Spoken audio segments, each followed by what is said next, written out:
Hello, Issue Space community. This is Kat Addo, the founder of Issue Space and the host of the Issue Space podcast.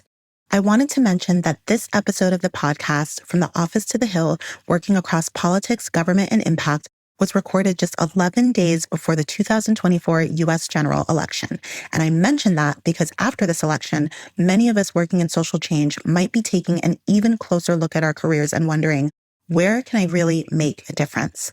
What are entry points to positive change that I maybe haven't thought about before? And how can I learn from folks who might have been in the space longer than I have or worked in spaces that I've never seen up close? This conversation is perfect for those questions. You're going to hear real stories of how impact pros followed the twists and turns, not only of their own lives and careers, but of political moments and political administrations to carve out paths for their work and ultimately stay more committed to positive social impact work than ever. I hope you find this episode insightful and inspiring. Thanks for listening and welcome to the space.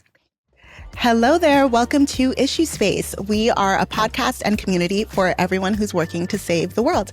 I'm Kat Addo. I'm an inclusive social impact strategist. I'm the creator of Issue Space, the curator of these conversations. And I am just somebody who is very passionate, not just about the work that I do, helping organizations of all kinds make social change, ideally, inclusively, and equitably. But I'm very passionate about supporting the people who are my peers, who are committed to doing the same thing. I think this is a very unique professional path in a very, very unique time, socially, politically, environmentally. And I just want to pour into the people who are in it for the long haul. So that is the spirit of Issue Space. We're so happy to have you. You can learn more about us and what we're doing at issuespacemedia.com. Do consider joining our mailing list because in addition to hearing a little bit of context about our various podcast conversations and receiving a newsletter with little goodies for people working in the space, we're also actively looking to build our space in a way that feels as relevant and authentic to professional change makers. So I'm always slipping in little surveys, and that's actually about to ramp up. So if you're interested in adding your voice to a conversation about what would you want to see and receive from a space that's all about you, this is a great time to get on that list. So it's issuespacemedia.com. This episode of the Issue Space podcast is called From the Office to the Hill, working across politics, government, and social impact. So I live and work in the United States. We've talked about this before. And what I'm seeing from our digital community at this stage, it looks like the majority of us live and work in the United States. And here it is an election year. There's a presidential election that will culminate in early November. We're recording this in late October. So it's kind of in the air, like things are going to change. How much are they going to change? Are they going to change for better or worse? And that's true for everybody, but particularly you can imagine if you're working on social issues and you're just trying to think about, is my work going to be canonized and enshrined or completely torn down? Is it going to be reinforced and resourced, or is it going to be neglected or even criminalized?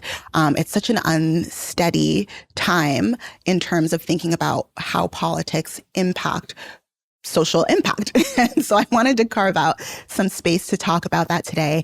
And I especially find this topic interesting because politics have always kind of intimidated me. And I can't tell how much of that is legitimately like, this is a growth area, like you could learn more, you could go deeper, and how much is like, it is designed to feel confusing and intimidating to the average person, even in this democracy in which we're living. But especially when I have my professional hat on, I've shared before that I came from the music industry, and unlike in social impact, where it's not super uncommon to meet and work with people who have moved across spaces. So you might be working with somebody who's presently at a nonprofit, but maybe they've worked on a political campaign, or maybe they've worked for a public official, and now they work for a brand or political advocacy. So there's a bit of fluidity in this space that didn't exist in my kind of formative professional years. There's one example, one experience that I had that stays with me where I kind of started to feel like, oh, the political side of change and influence is accessible even to somebody like me, who's not from that world, who doesn't know it inside and out. And that is when I was working for a music publisher, and we and one of our more prominent global artists went to Capitol Hill to speak about how technology was adversely affecting the rights of songwriters and producers and other rights holders. And so it was just eye-opening for me, because it felt like deeply like industry specific kind of persnickety stuff. But then we were on the same, having the same platform as other social issues. And I just hadn't experienced that before. So I'm always interested to learn from people who have moved through these different worlds a little bit more fluidly and a little bit more savvily, maybe than I know. So I'm so excited for today's conversation, and particularly to introduce you to our guest. Allow me to introduce Nitika Washington. Nitika is an accomplished strategist who has worked across government and corporate spaces and independent consultancy for social impact, with roots in the United States Air Force, which I cannot wait to hear more about. I'm so interested in how she got from where to where to where. I've literally stopped myself from asking her questions over the past few weeks so that I can hear this story along with you all. But it's just, I find Nitika so inspiring in terms of a person who has really said, or this is what it looks like from the outside: I'm going to make a change in whatever context I'm in. That's what I take away from it. And just that boldness to move across spaces is very inspiring to me. So presently, Nitika is the founder and CEO of Toby Agency. Fun fact, Toby stands for Tomorrow Owned by You. Nice, empowering little brand there. Very social impact, very democracy. And it is a strategic advisory firm that advises on everything from creative strategy to B2B partnerships to equitable impact, to even purposeful finance, with one of the specialties being, very relevantly to our conversation today, linking government entities to cutting-edge solutions that can help advance positive change for things like economic growth or the environment. So I'm very excited to learn from Nitika. Prior to her present role, she was the vice president of corporate partnerships at Prison Fellowship, a nonprofit that works with correctional facilities and leaders to make incarceration more rehabilitative and restorative. She's been the chief development officer at Polaris, an organization that works to end sex and labor trafficking in the United States. And she's been the director of global programs and gender integration for the U.S. Department of State. And that's just kind of like the highlights. So this is a woman who knows change making from multiple angles. Nitika, thank you so much for being here with us today. Thank you for having me. I'm super excited. This is my first podcast. And yes. The podcast premiere. I'm so excited. We're in it together. Look, season 1, episode 1. There we go. Nitika, so I gave the people just like a quick window into who you are professionally. It's a podcast about work, but of course we are more than those roles. So I want to invite you, to the extent that you feel comfortable, to share anything about Nitika, the person, if there's anything about where you're from, how you grew up, just how you see the world that helps inform the work that you do. Yeah, sure. So I grew up in a small town in Peoria, Illinois, to Wanda and Greg Washington. My father and mother are pastor and first lady to United Fellowship Ministries, which is a church in Peoria in the heart of the Black community. We grew up in church. I believe every one of my dad's siblings are either a reverend or a pastor. So when I think of my story, it always takes me back to my upbringing. We were a family that was super close, are a family that's super close. And a lot of what we did surrounded us with the community that we were entrenched in, which was the church community. Back then, that was the late 70s, early 80s, so I'm an 80s, 90s baby. And I just remember a community of love, a community of constantly giving back. I remember we used to do regular fundraising, church fairs, carnivals to raise money for other smaller ministries in developing, countries. At the time back then, we were, raising money for churches in South Africa. So for me, I believe that just that story of impact has been a part of my story. In fact, when I was born, before I was born, we were in church. My mom and dad were in church, and we were having a revival. And one of the evangelists asked my mom to come up and pray for her, and she did. And I was in her womb, and she put her hand on my mom's belly and said, what this baby inside of you is going to change the world. She's going to sit amongst kings and queens. She's going to impact communities in ways that you never imagined. And I remember when I was a little girl, that story was always being told to me. And I was just like, oh, okay, guys. Yep. All right. Sure. Prophecy, prophecy. But when I think of the story of Natika Washington, my life is a culmination of prophecy and manifestation and prayer and faith, which I'm grounded in. And so when I continue to think about just kind of the trajectory of my story, which is leaving home at the age of 17 to join the U.S. Air Force in 1998, because my dad made a suggestion that I should do that. And I wanted to go to college, and my parents couldn't afford to pay for college. So like me, probably many other young Black kids back in the 80s, when you are thinking of raising a family of four on a very low income wage salary, college is not the first financial savings things that you are focused on. You're worried about feeding your kids and clothing them. So to me, the military seemed like my ability to exit Peoria. And I always was a little girl that had big dreams. And so I left in 1998. I joined the Air Force.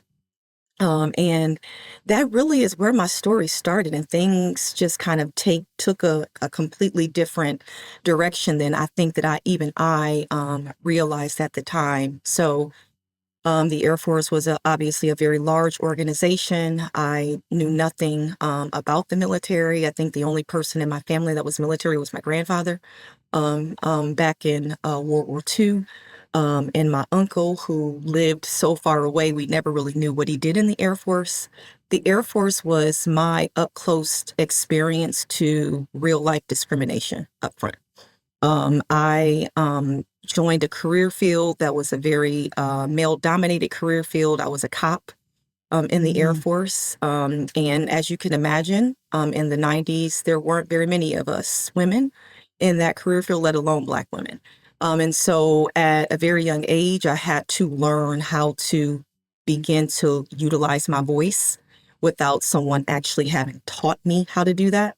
And I would say that that turned into me really starting to ask myself, what is it that you want to get out of the Air Force? I knew that I wanted to get the college degree and that I wanted to eventually go and do something really huge and big, but I had no clue what that was. And so I started college, and then I had to stop college because September 11th happened and I had to deploy.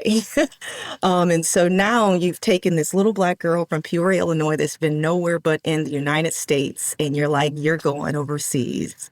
You're going to fight for your country, which was something that I stood up and said that I was willing to do. And so I remember in those years of me deploying to Bahrain and Kuwait and Iraq at the height of the Iraqi war in 2003, I just kept asking myself, like, what is it that you want with your life? And I was like, I want to make an impact, and I don't feel like my story is to make an impact at war. And so I had an opportunity while I was gearing up to deploy to Iraq to meet another Air Force member who was transitioning careers to become a special air missions flight attendant. And that career field, if you don't know, are the flight attendants that work on Air Force One, Air Force Two, Secretary of State, Secretary of Defense. And I was like, wait, we get to be flight attendants in the Air Force? And she's like, yeah. And I'm like, I want that job. I don't want to go to Mm, war anymore. So mm, I applied for that role, and I ended up getting that role to become a flight attendant during the Bush administration. And I chose to be a flight attendant for Air Force Two. So I flew Dick Cheney around for all of his business. I remember my summers were spent at Jackson Hole, Wyoming, because that's where he was at. My Christmases were spent in Jackson Hole, Wyoming. But I also got to meet Secretary Condoleezza Rice. And mm, wow, to be a Black woman on a plane with someone as poised and educated and so perfectly positioned for that role, but to also get a up close, personal insight on who she was as a person, who she is as a person, and getting an opportunity to work with her was something that I could have never dreamed of. mm, I got an opportunity to see that Secretary of State mission, and it was one of my favorite. I found myself doing everything in my power to try to get on those trips. And eventually I got enough tenure where I was like, I don't want to do any more Air Force Two. I just want to work with Secretary Rice. But it made me also get to know her staff and all of the individuals that she worked with. And believe it or not, while I was flying on Air Force Two and Secretary of State, I also was getting my degree. So I was going to school online to get my bachelor's degree because that was my mhm, my purpose of joining the Air Force. And then I had an idea. I'm going to get out of the Air Force and I'm going to go work for the State Department. And at the time, it was just an idea. I had no clue how I was going to do it. I didn't have a degree. I only knew that I was proximate to the changemakers of the world. And so my daddy always told me, if you don't ask for something, you won't get it. And so mhm, after I graduated with my undergrad degree, my bachelor's in communications from the University of Phoenix, I applied for an internship at the U.S. Department of State while I was still active duty, and I got the internship. They said, hey, we actually are looking for formerly military members to come and work at the State Department. And I was looking for a way to get out of going back to war. So it seemed like a perfect transition. And so I got the internship, but I still didn't have a job. And I was still in the Air Force, and so I had to get out the Air Force.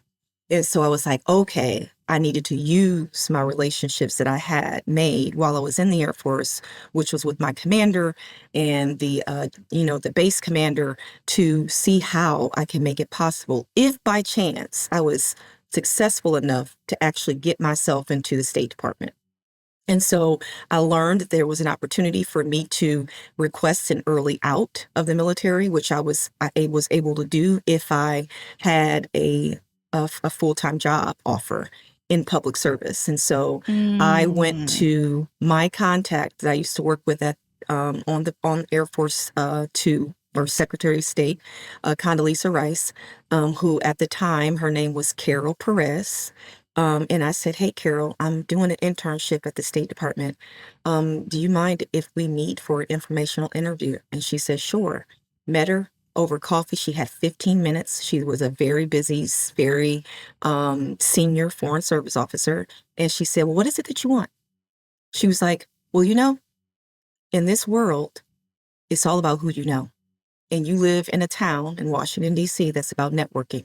So what do you want? I was like, I want to work for the State Department. And she was like, do you want to work for me? And I said, yes, I do. She said, well, I have a job. She was like, you're overqualified for the job, but it gets your foot in the door. And I said, I'll take it. And she said, okay, I'll send the information to you.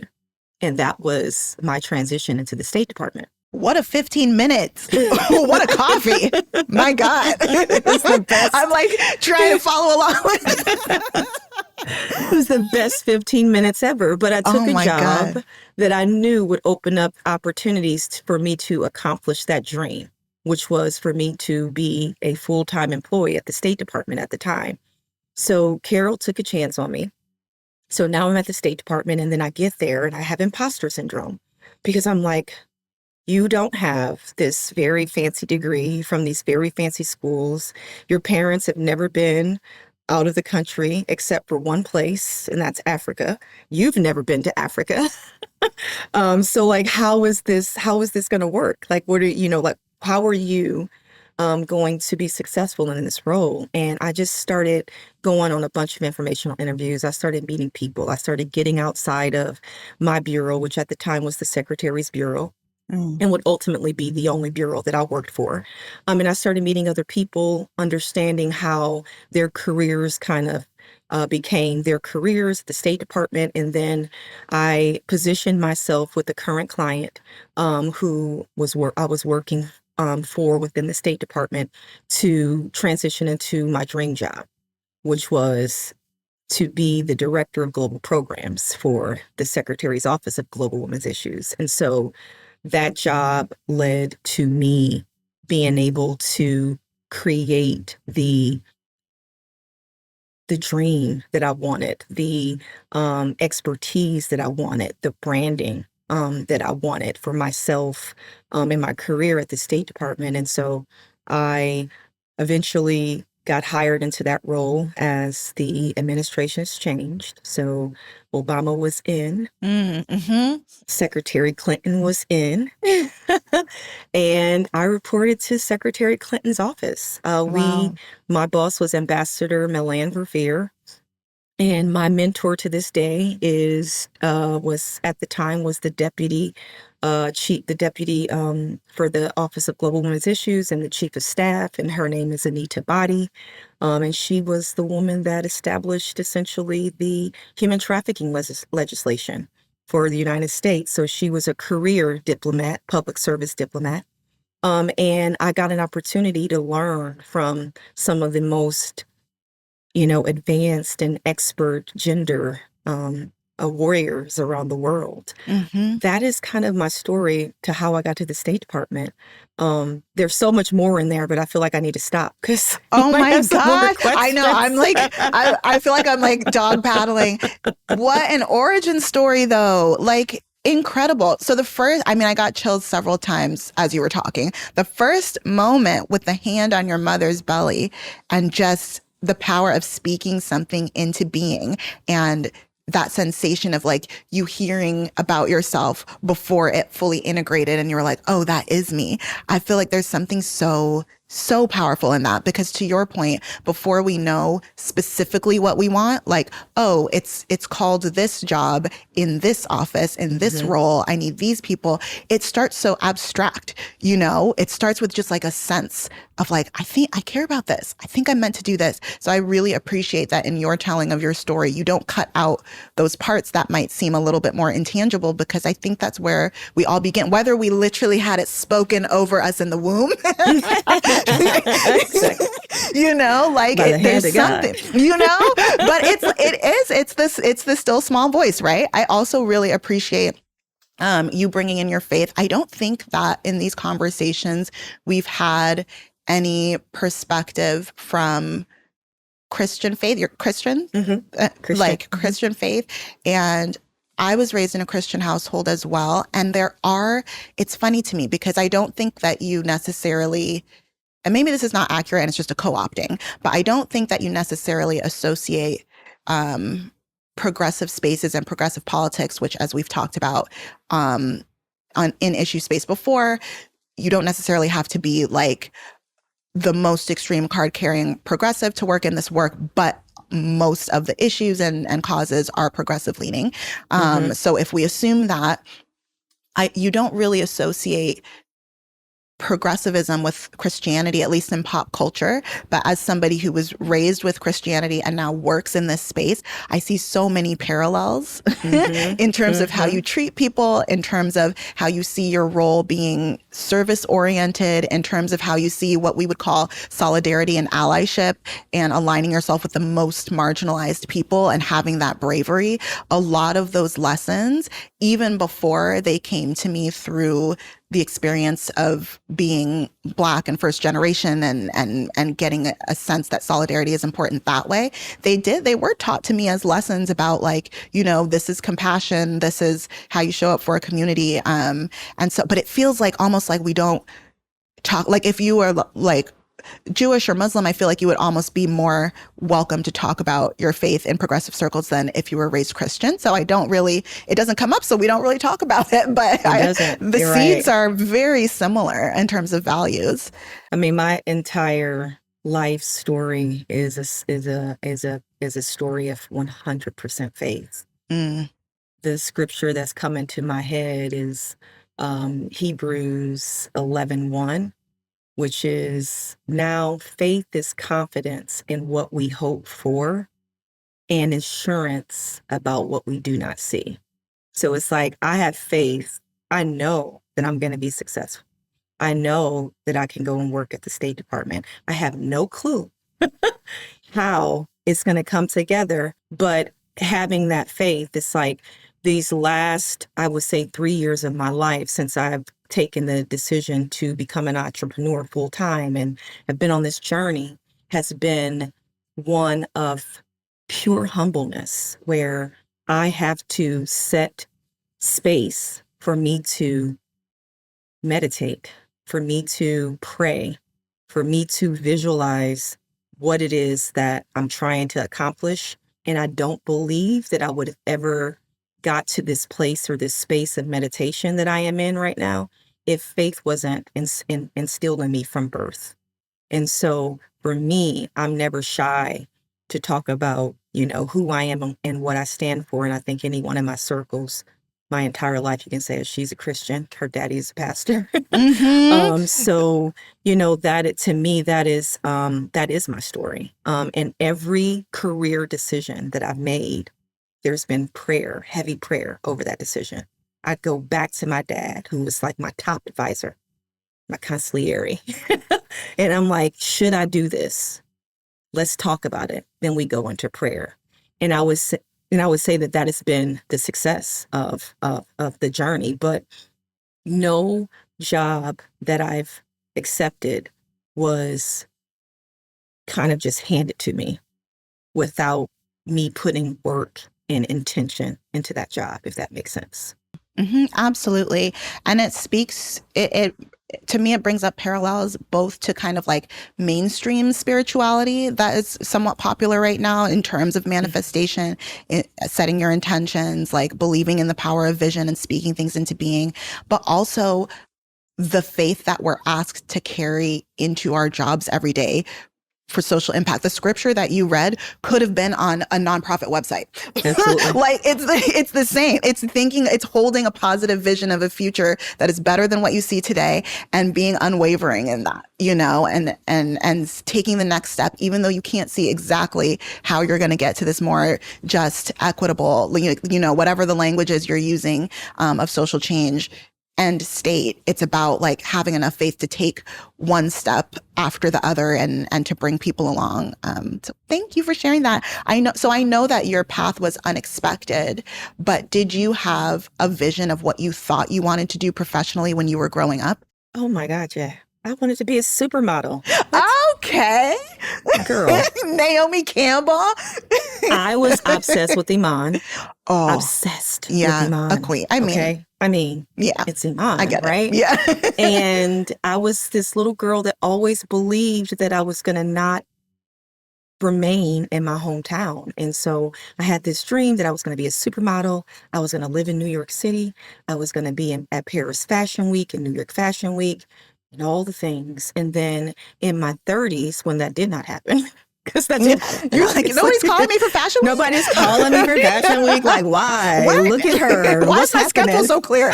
Exactly. But then in my 30s, so now I'm like at the State Department and Sex and the City comes out. Oh, yes. And I'm like, that's supposed to be my life. No, not modeling, but a career that was going to take me back and forth to New York City. And that happened with the State Department. Every year for UNGA, United Nations General Assembly week, I got to be up close to the world's most brilliant social impact leaders, change makers, movers, and shakers every year. I was in New York walking down. So I was experiencing my dream just in a different career, a much better career, if I might say so myself. What I appreciate as well is that in chasing the dreams that were about yourself and where you felt called and where you felt like you would be at home, like New York City, you didn't leave behind the thought of giving back. And that's kind of like, I think that's what makes me feel so inspired. I mean, this is not an especially inspiring time to be like alive, right? Like there's Not at all. it's just every day there's some new horrible thing that we have extreme visibility into, and it's really easy to kind of like lose your hope and faith. But what I take a lot of encouragement from is just the fact that this kind of work exists, that social impact work exists, that there are a proliferation of people who are like, I believe that it's an and situation. I believe that I can go for my dreams and I can help build a better future for all of us. Like that, just like that gives me the juice to be like, okay, everybody else is showing up. I could do it too. Like what is something practical that I can do? What is something inspiring and positive that I can do? Like, let me not just sit in the confusion of this time, you know? So I appreciate that you brought the world along on your dreams. Yeah. May I ask, did you feel, because these are kind of big leaps. I get the sense that like now this is just part of your story. It's ingrained. It's who you are. You tell it so seamlessly.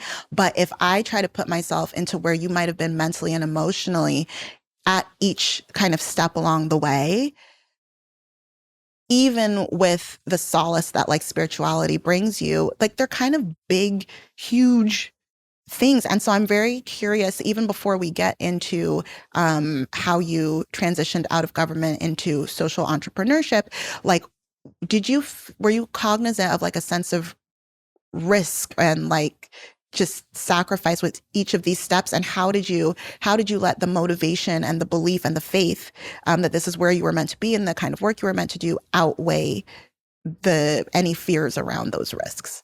Well, so faith is risk, right? Faith is, having faith that, that thought that was put in your mind was there for a reason. And then you actually have to do something because then it's just like a thought, right? And so I would say that risk has been a constant factor throughout my career.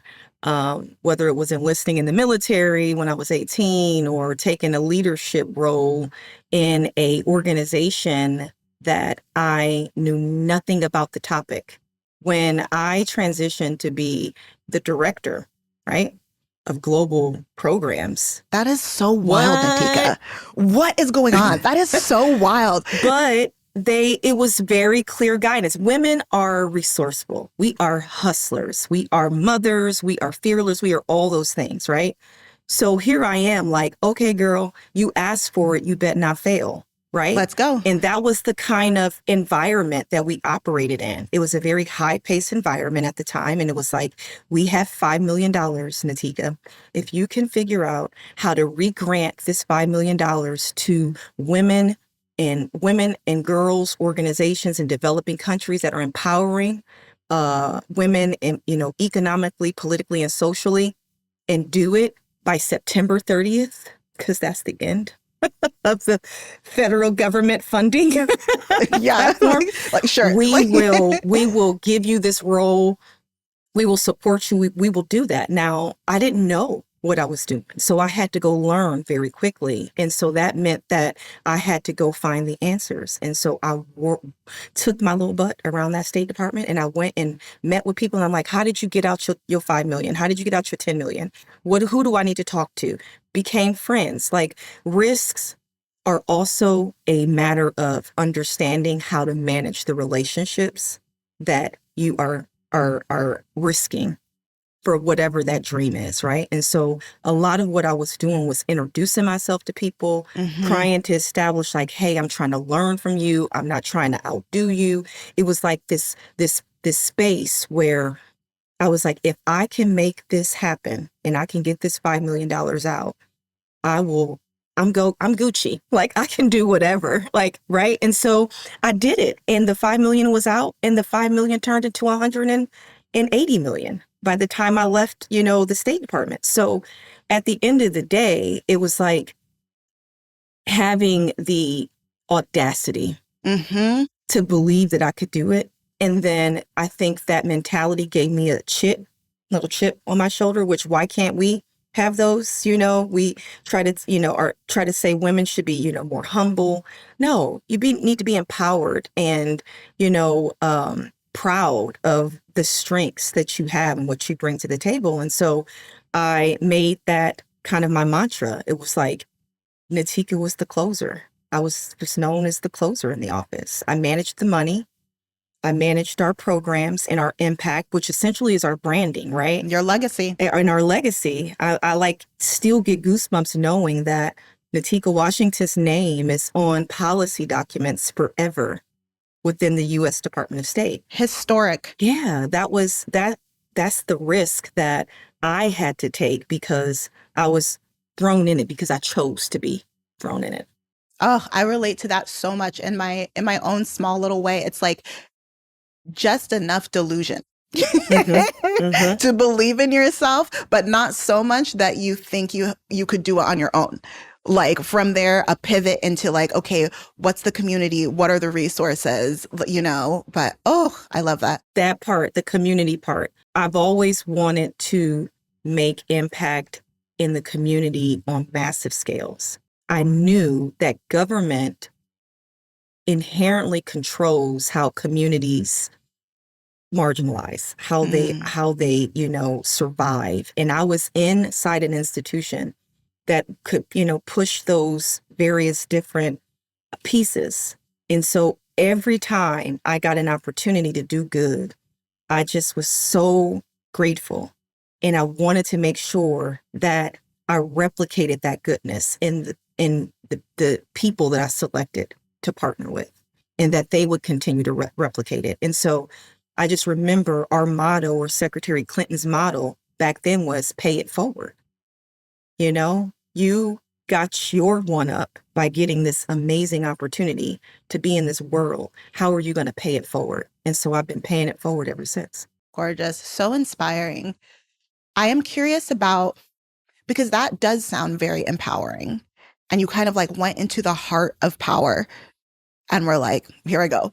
But then you veered away. And I don't know how, like, we didn't talk about that half of your journey. And now you're an entrepreneur, a business owner. Toby Agency is a B corporation, and you're approaching change from a completely different angle. What took you from one space to the other? And then how was the experience? Like, how would you contrast the two experiences? Like, what feels like more or less empowering? What feels more or less effective? Or what do you miss? Or what are you glad to be like rid of? Like, I'm just, because you've really lived both. Yeah. So I transitioned out of government because the administrations was changing. And I really thought that my next role was going to be in the space of corporate social responsibility in a big corporation. So during my tenure at the State Department, we were launching major initiatives with Coca-Cola's 5x20 program, or, Walmart, or Goldman Sachs 10,000 Women's program. We were doing major programs and initiatives for women. And I was like, I want to go and work in one of those organizations. Because what they were coming to me for back then was, we can't find the women. We don't have the bandwidth to go into these countries and establish these programs, but you can. And so I was like, well, now that I've gotten that experience and that training, I'll go into the corporate sector and wear my corporate sector hat. And I wanted to get paid because, let's be honest, my dream has always been to achieve a level of financial success that my parents wanted for me and that they never had, right? And so that was supposed to be the transition. So I went and got an MBA from George Washington University. And instead of going into the corporate space, I ended up being tapped to transition into the nonprofit world. And so that's how I transitioned into working for Polaris as their chief development officer. So now I'm a fundraiser and I used to be a donor. So imagine how those skill sets that I learned as a donor in the State Department could be super lucrative to a nonprofit that's asking Yes. for money from that exact same agency. And so we created partnerships. It was essentially me helping this organization think about relationships within the private sector. How do we get more intentional investments to end, sex trafficking and labor trafficking from big organizations like Delta Airlines? And so I launched a national public awareness campaign with Delta Airlines. To this day, if you go anywhere in Atlanta, you see my posters on the wall that I created in collaboration with them years ago. And so that was a different kind of trajectory because I thought I was going corporate to make money and I went nonprofit. Right. Right. I made money, but not the kind of money that I thought. But I was still frustrated if I'm being honest. Like even in the common denominator in government and nonprofit was the frustration of having to answer to people who always made you work extra hard to prove that you deserved your seat at the table. I got tired of that. Yes. You heard my story. I shouldn't have to work as that hard. If you tap me to be your VP, your chief development officer, you should already know I've proven that I deserve this seat at the table. And so I would say that I got tired of having to prove myself in those environments, and especially after the murder of George Floyd in 2020, like so many people of color who were just frustrated with the environment, I dreamed up Tomorrow Owned by You. And I really was thinking about what if organizations that really want to make an impact in community looked internally within their own organizations to solve the problems that they are trying to solve. What if tomorrow was owned by them instead of fill in the blank with the top four, consulting agencies, right? Why are we outsourcing? We did it so much at the State Department, outsourcing to these agencies when it's great that we do that. And now I'm a consultant, so State Department, please outsource to me. For all your outsourcing needs. But I mean, for all my side, right. But I mean, also look internally. Like you can do both. And I just kind of like noticed that was what was missing. Like you were always looking for someone externally, and in environments where I had a seat at the table, I would be like, no, we actually have this talent internally. We just need to invest in them. And so Toby Agency is a boutique creative strategy that represents representation. We say we are a people's agency. And I wanted to create an agency that would continue to solve the world's most challenging problems and marry it with my passion for impact, for social impact. And so a lot of what we do is providing those types of services, collaborating with companies, working with governments to really kind of help measure the impact of their investments, helping small businesses that are underserved or marginalized really think about how do we even get into the door of an agency like a State Department? How do we even get a JP Morgan Chase's foundations team to see the work that we're doing? And so I saw that was my favorite thing when I was working in all those spaces, giving out my free access. But now Toby Agency is not for free. Very fair. I love it though. Like you're bringing people together across the system, across different levels of power. So powerful. Thank you, Natika. So there is actually another voice that I would like to welcome into this conversation about the intersection between politics, government, and social impact. And that is the voice of Jessie Tolkien, who in my land is like a legend. a force more than a woman. Jessie is a veteran of all things public mobilization for politics and social impact.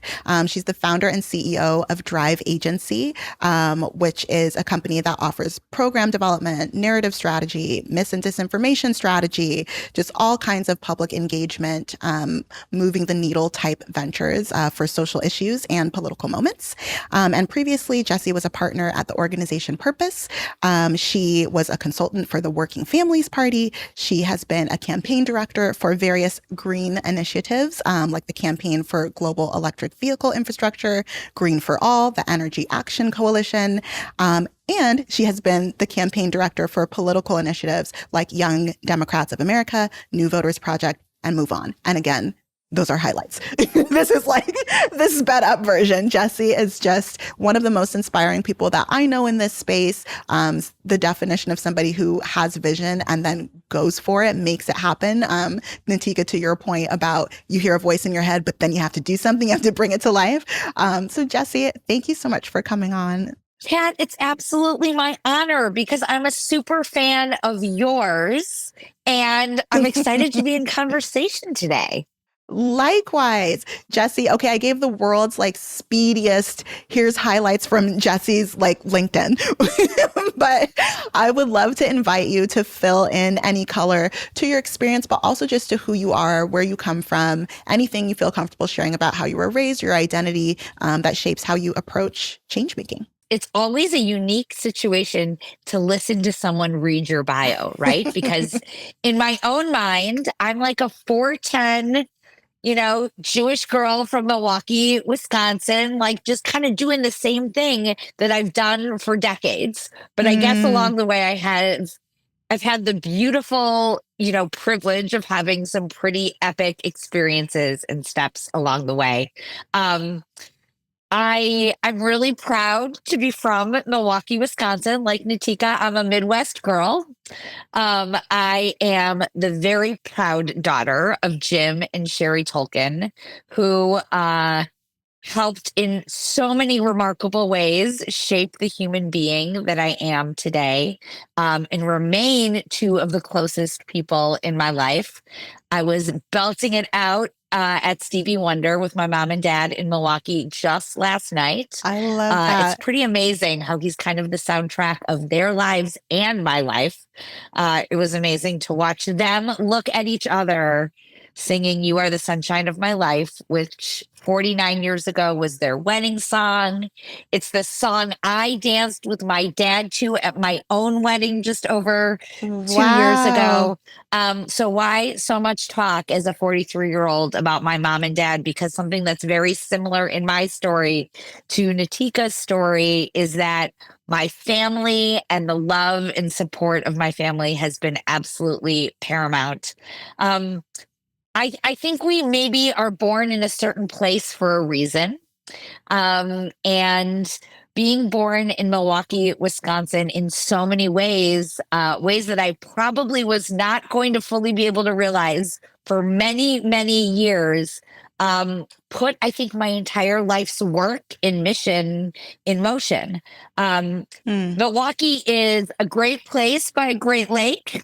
People like to say that. It is also a city with that still suffers from unrealized potential. And it has a really dark side as well.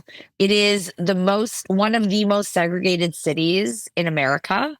And driving through Milwaukee, you can see a microcosm of so many of the challenges that face the United States of America. And I think growing up with that backdrop, kind of instilled in me a desire and passion for social justice, a recognition of the concepts of privilege, the concepts of the haves and the have-nots, the concepts of being born into a life that could put you on one path or another path, and really recognizing that it shouldn't have to be that way and wanting to be an agent of trying to transform some of those realities.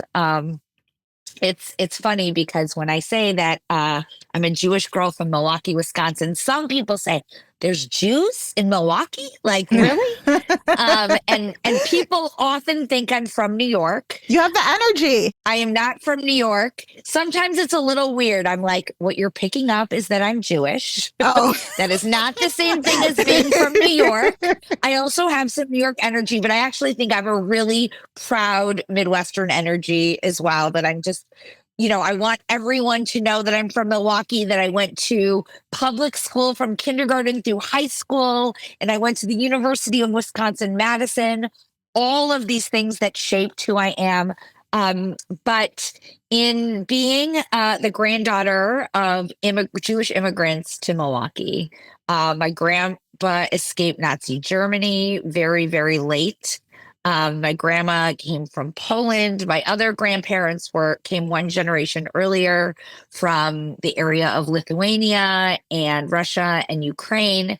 But why do I mention all of this? I mention it because I was really inspired listening to Natika talk about faith. I did not grow up religious, but I grew up with a very strong kind of cultural Jewish identity and with the values of Judaism. And there is this really powerful value in Judaism called tikkun olam.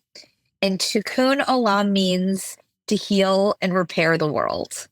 And there was something as a child growing up and going to Jewish summer camp, growing up in a place where there were not a lot of Jews, very, very different experience growing up Jewish in Milwaukee than growing up Jewish in New York. In fact, it took me to be an adult to realize that there were places in the world where everyone knew Jewish people, or where like you didn't have to explain what it meant to be Jewish. But that value of tikkun olam resonated with me from such a young age, and it's made me so proud to kind of connect my Jewish heritage and my American heritage and my experience being the granddaughter of immigrants. And I was so lucky to have really incredible progressive elders around me, my grandparents and my parents, who really internalized the opportunity we had to make it to the United States, to be able to practice our faith and our culture freely as a responsibility to fight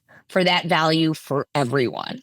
That to my grandfather leaving Nazi Germany, there was no daylight between fighting for civil rights and fighting for racial justice and fighting against the horrific regime that had forced him to leave his beloved homeland, And anyway, that's a lot of kind of my upbringing and who I am. I want to mention a couple of other really important things that are like core to my essence and to my DNA.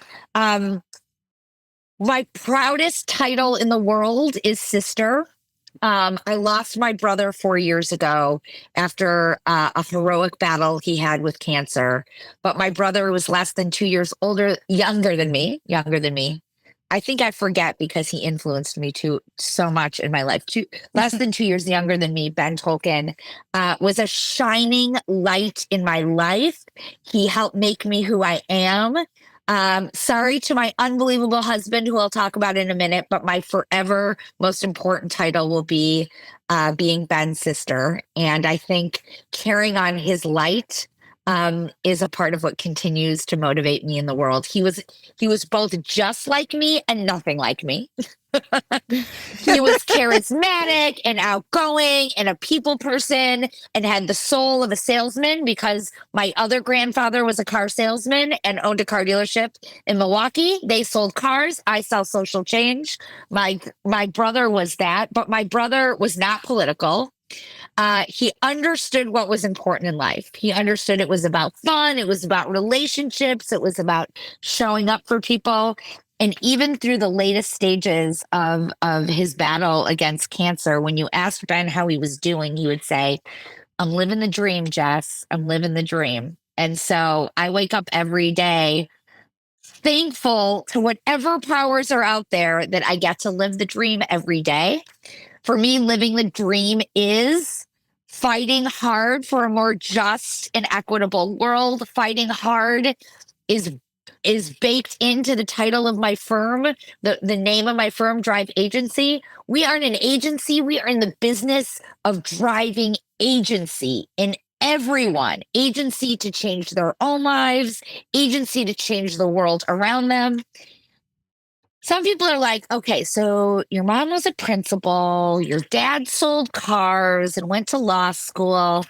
So, like, where did you come from? I mean, I kind of think I may have come out of the womb with my fist raised as an activist. Like, it has always felt deep inside me. And more than I identify as like an entrepreneur or, a business owner, I identify as a campaigner, an activist, a movement builder, a troublemaker of the right kind. I just, I may be small in physical stature, but I always acknowledged that and understood I had this voice and I had a willingness and almost a fearlessness to just stand up and speak what was right. Now, in elementary school and middle school and high school, I think I thought, okay, that means I'll be on the speech team, I'll be on the debate team, I'll run for student government, I'll like organize campaigns. It felt very extracurricular. Little did I know that I could grow up and do that basically for the rest of my life. Full time. Yes. And I got to tell you, like, most people tried to warn me that at some point I'd have to grow up and like get a grown up real job, right? My dad's like, okay, you majored in political science. I'm not sure how much you went to class because you were always like protesting or campaigning or running for student government or running for student city council when you were a student. Like this whole like change the world thing, it's cute, right? It's cute. You think you can change the world. Oh, elections. She loves elections. That's like a volunteer thing. So, like, after I graduated undergrad and I was working on campaigns, I was getting a little involved with the climate movement because I didn't like that the climate movement was like all white and environmentalist. And this whole climate thing was actually going to be about justice and equity and equality. I got involved in that. My dad's like, you better go to law school or something because someday you might need like an actual paycheck, a real job. And like, you got to figure that out. So I did go to law school in business school, actually at night for seemingly forever, 8 zillion years. And this is the point where I would like to tell your listeners, like, do not go to graduate school if you don't need to go to graduate school. Don't go to law school if you don't want to be a lawyer. I mean, I did that. I learned some stuff, but like nothing compared to learning by doing. Mm-hmm. And yeah, so the truth is, I did want to be what I am right now, like my whole life.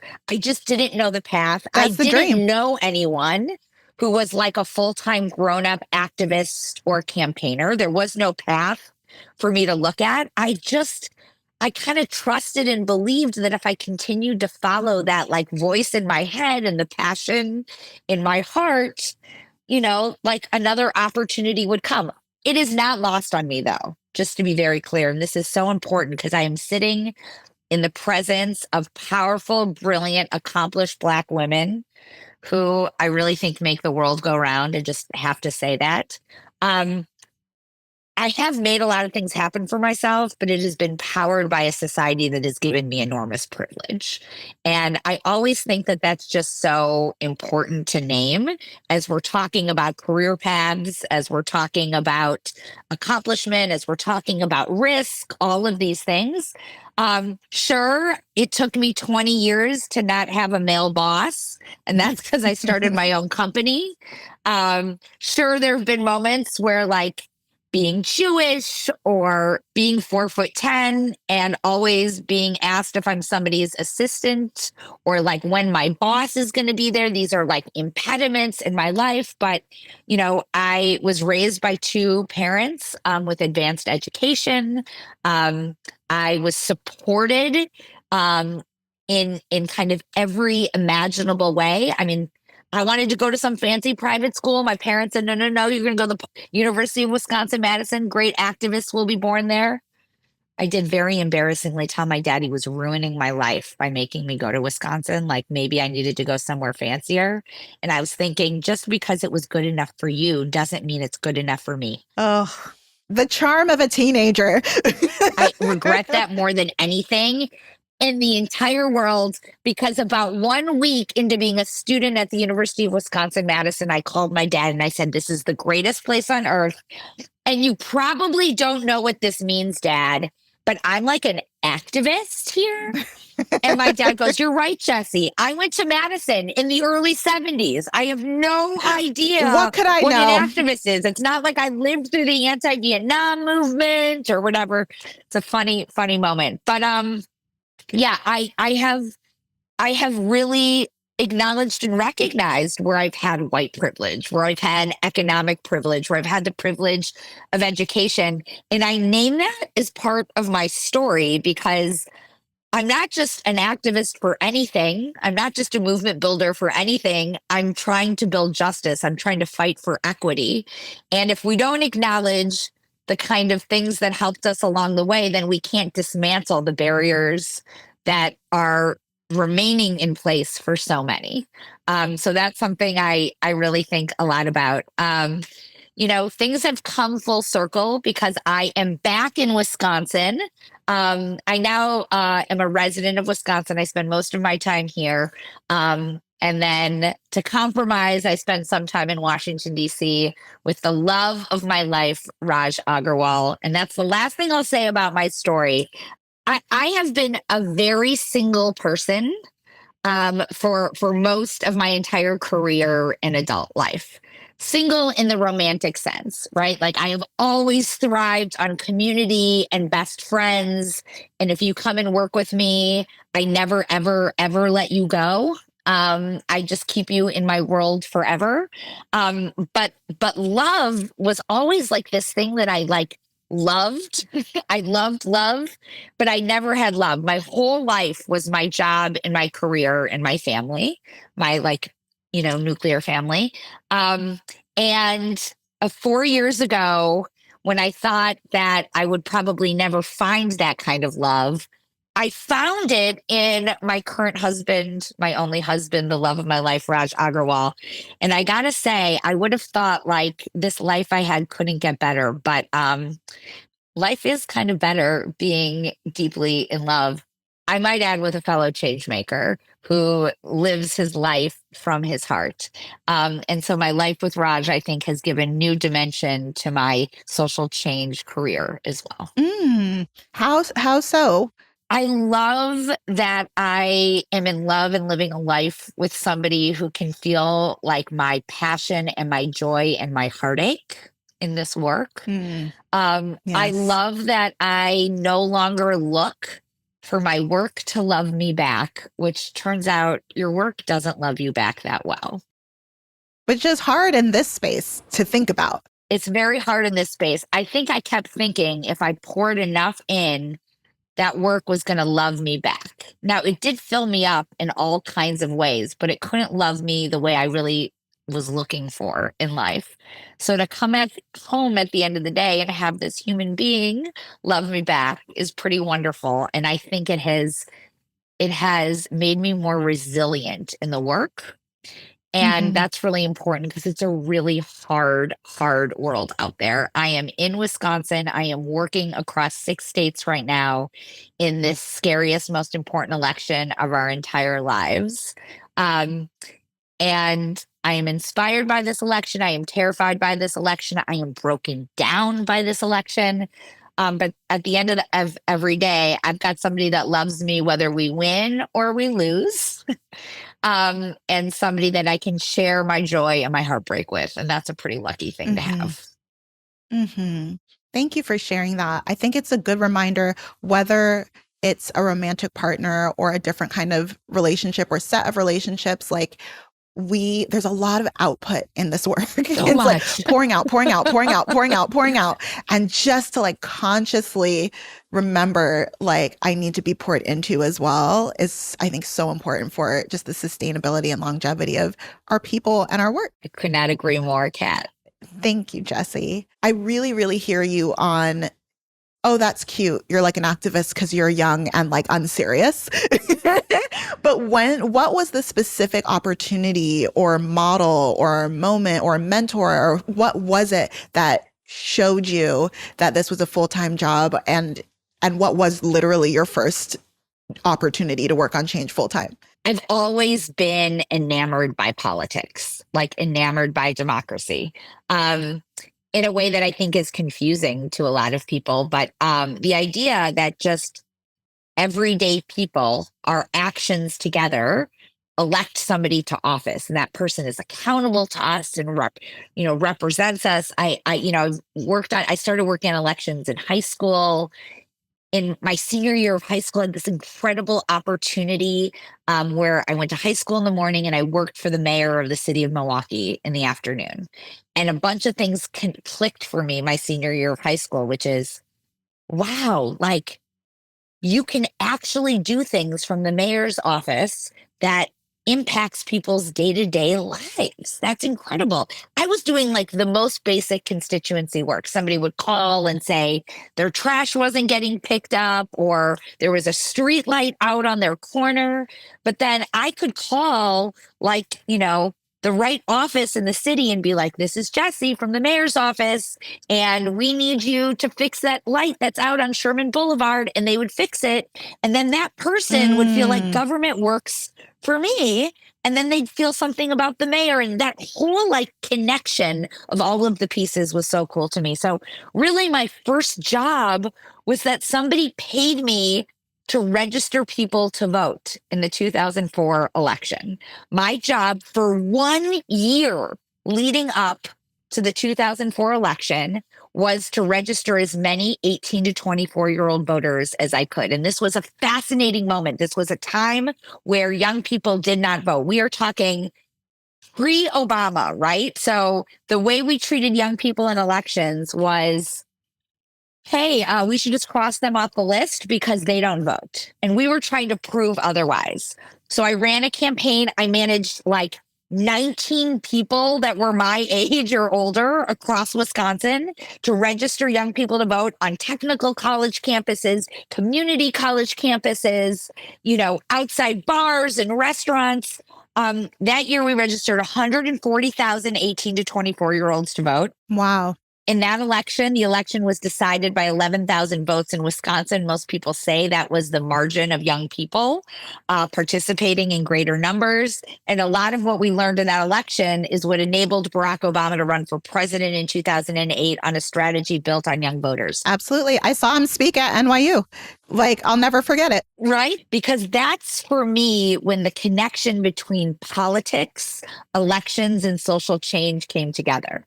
Because young people had political power after we showed up in record numbers. Like our agenda mattered because we were going to be in a position to decide whether people got elected. So from there, all of a sudden people wanted to talk to me because I knew how to mobilize young voters. And I met someone at that point named Billy Parrish, who was starting this thing called the Energy Action Coalition. It was a coalition to address climate change, which he called the defining issue of our generation. And I kind of rolled my eyes and I was like, oh yeah, the environmentalists on my campus were the white kids who had nothing real to worry about. That's really how I thought about environmentalism. Like I worked with racial justice activists and social justice activists on campus. I got radicalized, which is even the wrong word. I got educated in the best possible way by fierce students of color on campus who taught me all about my inherent racism, who taught me about critical race theory, taught me all this stuff. Those environmentalists were the kids that wore Birkenstocks and like had nothing real to care about. That was my thought. So Billy's starting this climate change thing. He's like, this isn't just environmentalism. This is redoing the economy. This is all about equity. And I was like, well, Billy, if you want me to teach you a little something about politics and power, like, who did I think I was? I was like 23 years old, 24 years old. I'll spend 6 months teaching you enviros something about this. Well, I got bit by the climate change bug. And it was actually the intersection of policy and politics and power and constituency work. And I learned that I knew how to raise money. And I've never been a fundraiser. I've never had that title, but I love organizing people and I don't mind organizing people with resources. To me, it's just another part of the equation. So it's really through that work in the climate realm that I realized we went from like being a bunch of kids doing a cute little thing to raising hundreds of thousands of dollars, to raising millions of dollars, to putting climate change on the map, to doing the biggest lobby day in American history at that point in 2007 in Washington, D.C., with young people from every congressional district in America.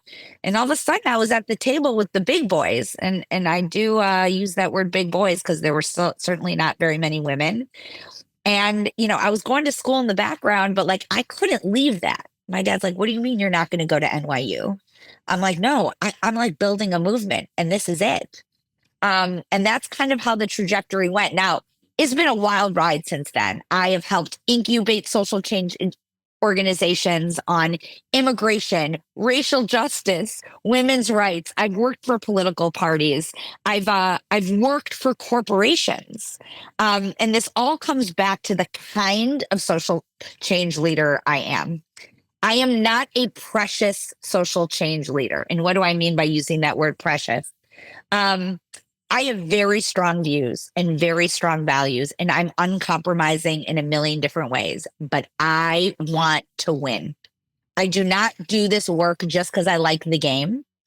I do this work because I want to win, and I do this work because it's life and death for most people on some issue if you look at it the right way.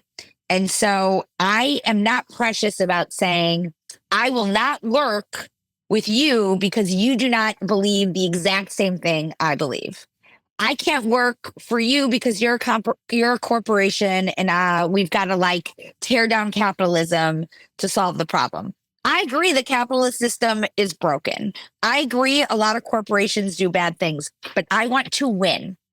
And winning means winning a lot of small wins along the way that lead to the bigger wins. And it means you've got to sometimes have strange bedfellows and you got to go where the power is. And lots of times the power is in the companies because the companies can work faster than government. Or the power is with a politician I agree with on some things and I don't agree with on other things. And I'm going to get him or her to know me so we can build a relationship. And then maybe we can leverage power in different ways. So I've always been this kind of multifaceted social change leader. And it's actually, I think, more effective. And I think it gives me the set of relationships and perspectives that enable me. I'll use some football terminology because I'm a Green Bay Packer fan, to really effectively move the ball down the field. And that's what we've got to be doing. I think that is such an important thing for folks in the space to think about right now, particularly folks who are newer to this work and who maybe their context of social change has been informed by the very specific hyperpolarized moment that we're in for a few years now, thinking about how things maybe look and feel versus how things need to happen, and picking the right compromises, picking the right hard lines of like, nope, can't do it, but then picking the right compromises to your point, like just advance the change. What is really your mission? If it's really to get to this end state, it means at some point you gotta get in there with whoever's making change. I mean, Kat, you could not speak more true words in this moment. And I'm not going to get like, deeply political as in talking about this particular election and who's running, although I hope your listeners have a sense of what I think needs to happen in this election. But I will say, like, it is not a perfect world out there and it's never going to be perfect. And I'm not perfect. And, Kat, you're amazing, but you're probably not perfect either, right? I mean, and you're pretty close to it, though, I would say. Fighting for justice, fighting for change, fighting for more opportunity. There are never going to be the perfect conditions to do that. And there's never going to be the perfect path. And it can be hard to swallow some of those tough pills. But like, if I look at this election right now, and I guess to any listener who's thinking, well, I don't like either candidate because of reasons X, Y, and Z, or the system's so broken, I just don't want to participate. The system doesn't get fixed if we don't participate. the candidates, the people we want to vote for, they don't get better unless we elect them and then hold them accountable, and we get to make them better. That's part of our responsibility. And I think, I forever have the identity of a youth activist, which is funny because I'm 43 and I was on a call with all of these incredible, truly youth activists yesterday. And I kept using the term we, and they're looking at me like, Jesse, you're the same age as my mom, but that's okay. But I notice, in particular, working in a multi-generational space and working with young people today, one of the hardest lessons that I feel like I have a responsibility to teach and to share is that we do have to compromise to move the ball down the field. We don't have to compromise who we are. We don't compromise the vision of what we're fighting for, or the utopia in our minds that we believe we can reach. That is uncompromising, right? But the work along the way, we got to work with who we got to work with, to build the power. Like, people are depending on us for that. Absolutely. It's an acceptance thing. It's the same in even like personal development. Like if it doesn't matter if you like go to a therapist's office, if you refuse to acknowledge that you have things you could work on, you're going to walk out of there the same person. Exactly. So right. At a certain point, like embrace the flaws and then commit to making them better. But not being so entrenched in a specific vision of how things have to happen that you're willing to throw out the baby with the bathwater. In the same spirit of talking to folks who maybe are still finding their footing or their ideology or their career path, because you and Natika both have worked, again, you've worked in political spaces, but or in government, in Natika's case, but you've also worked on like independent, like for-profit or nonprofit initiatives that advance social change. Is there anything that you would advise folks to think about in terms of figuring out where they fit? Is there anything that's like, if you're trying to do this or if you're oriented this way, this is not going to be the space for you? And that's for both of you. I'm just wondering, kind of in that mentor, a social impact auntie way. Ooh, I would love to be a social impact auntie. I love that. Yeah. The first thing I would say is that life is long and careers are long, and be willing to kind of put yourself out there and push yourself out of your comfort zone a little bit, because you don't always know going in how the opportunity is going to change you and set you up for the next opportunity. Like, Natika's life story is probably the best example of that. But, I hesitated to like dip my toe into that climate world. Well, that world transformed my understanding of what was possible. It led me to working all over the globe, right? And so for me, it's really about be willing to take risks, be endlessly curious, and remember that we don't live in an environment anymore where a job you take is likely the job that you're going to have for like the next 30 or 40 years of your career. It is That's a right. step on the journey. Take it. Maybe it won't be perfect. It probably won't be. Squeeze everything out of the opportunity you can and keep your eyes open for what comes next, Well said. I think that is the very best advice that I can offer. I think that's great advice, actually. That's a great start. I think also I'm just thinking of my current partner that works with me at Toby Agency. We come from vast different backgrounds. Her space is fashion wardrobe design. So she actually gets to go to New York Fashion Week and live the life that I don't get to live. Yes. But, she, like you guys, and thank you guys for such support of my very diverse background from a career perspective. But like her, when she and I met, she was like, how do you even begin to work in the space of social impact? I'm like, you just do it.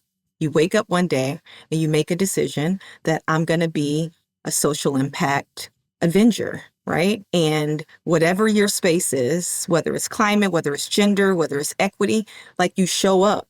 And so for her, it was a combination of meeting with me, but also saying, I'm actually going to do this work. But actually, I was already doing this work. She was already an activist. She was already very environmentally conscious. She works in a very wasteful industry, and she sees it on a regular basis, and it drives her crazy. So my role was to just put her proximate to the experts, to the education aspects of why we do the work we do. So it only gives her the strength to be like, yeah, no, I understand what the education components behind it and why we need to be protecting our environment. And I'm in this environment, and now I can actually bring that skill set to it. So for me, yeah, I would say it was getting yourself proximate to issues. If you say you want to be a social impact Avenger, and that's what we are all out here every day, like you said, doing this work that is not always rewarding in the sense of you're going to get what you expected in the form of impact, which for us is we're impact junkies, right? We want to see the change. We get excited, like, what? That happened. But it's a long play, right? Like sometimes it's a long play. I love that. And I think even for me, it's expansive because I came to that question with a like, okay, it's going to be very like, if this, then that. Like, if you do this, then you go to government. If you do this, then you go like elsewhere. And what I'm hearing from both of you is it's really just more about the openness and following what you're trying to be a part of with less emphasis on like how it's going to look, and just follow the opportunities, show up, as you say, Natika, be proximate to where there might kind of sort of be an open door and be ready to just like step into your calling. I'm going to close us down because if I don't, I will stay here for a half day easily. And I'm sure Amanda, the engineer, would like to wrap. So I wanted to offer some closing prompts. You can answer all of them or one of them or some of them. But thoughts that I like to leave our community with at the end of a conversation. One is, what keeps you motivated in this work that can be so challenging, so demanding? What essentially at the end of the day keeps you motivating and believing and showing up? Another question is, if people take away just one thing from this conversation, what would you want it to be? And a third question is there anything that you are working on that you would like the issue space community of professional change makers and social impact curious people to have on their radar? I think what keeps me motivated is the impact that I'm able to make that actually changes communities from a policy perspective, from a programmatic perspective, like the work that I'm doing, knowing that that impact is actually going to change those communities because of the ability to bring those different components to bear. And then I would say two things that I'm excited about right now. Toby Agency is gearing up to launch our government relations arm of our agency. And so we just got WeBank certified, so Women Business Enterprise certified. And then we also just got our Women-Owned Small Business certification. So we are actively gearing up to kind of get back into the space of collaborating with impact on a more global scale. And then second, I'm thrilled to be leading this new work that I'm leading with Northwestern University's Black Kids Predict program. BKP is all about empowering Black youth through computational sports development and equipping them not to just excel in sports, but also to gain critical skills in STEM.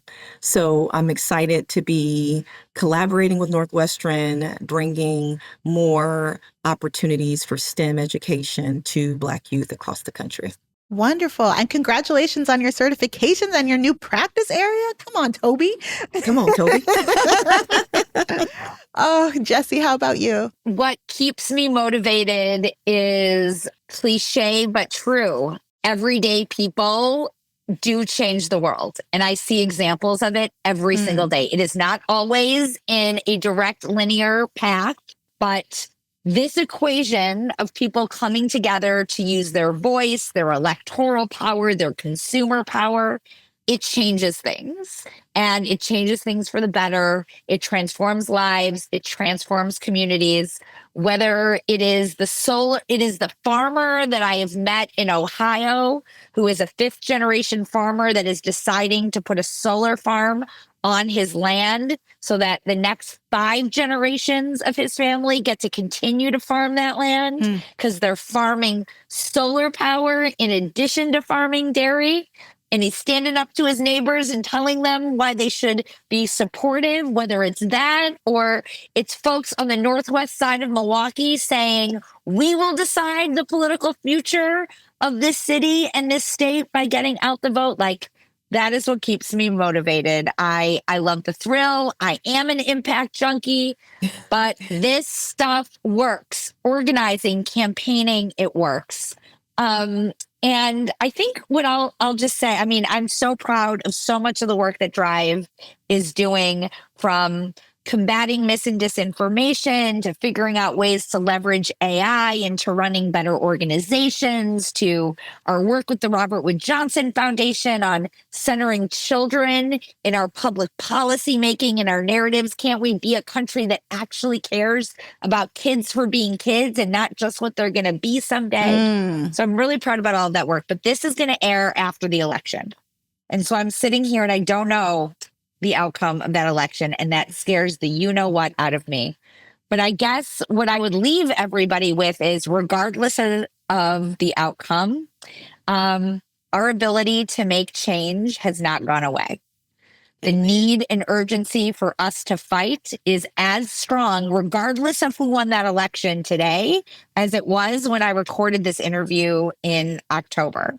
This country works because of us being active participants. So this is a massive call to action to keep the hope, to keep fighting for what we believe in. And I guess, in the words of Stevie Wonder last night, to remember that we can heal the broken hearts of this country. Oh, beautiful.